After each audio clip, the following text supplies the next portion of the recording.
And given the massive annual economic activity around things like Hajj, for example, do you see a future where Bitcoin plays a role in the pilgrimage of the financial transactions that we see in Bitcoin? Do you think that that will play a role in Hajj as well? Oh, that's interesting. I've never actually thought about that. I do think because the Hajj. So for people that are not familiar with, that's also one of the other pillars of Islam is that we have to make pilgrimage to Mecca, and we have to do this at least once in our life.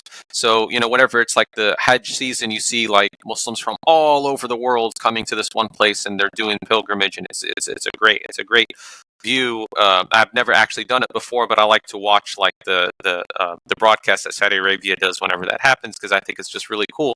But when you consider that Islam or Muslims are a very global community, it's a very global network, and specifically when you look at Hajj, I mean, you have all of these Muslims from all over the world come. They don't speak the same language, they don't come from the same cultures, but they all kind of have the same moral belief. Especially they all have the same religion.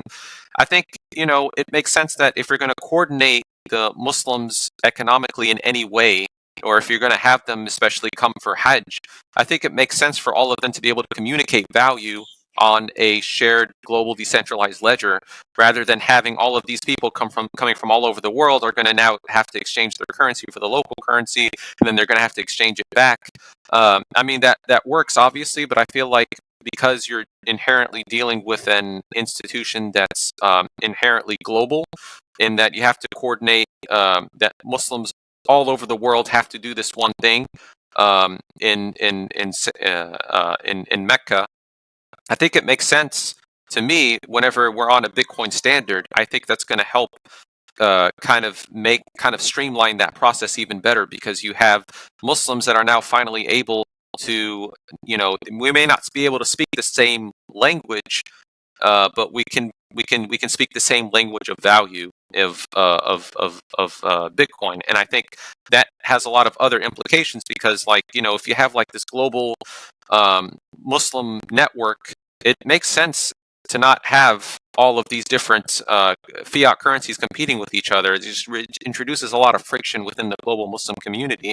But if they're all on a Bitcoin standard, we're able to communicate very effectively and very seamlessly and very frictionlessly, especially over the Lightning Network, for as just an example, being able to send sats to each other and being able to stream sats to each other. I think that will help with not just Hajj, but I think that'll also help with zakat. I think that'll help with coordinating and allocating capital globally among the Muslim community. I feel like Bitcoin is this thing that will help Muslims, I think, finally wake up and realize, any Muslim you talk to in the world, they definitely feel like there's some fragmentation. Muslims are kind of divided right now.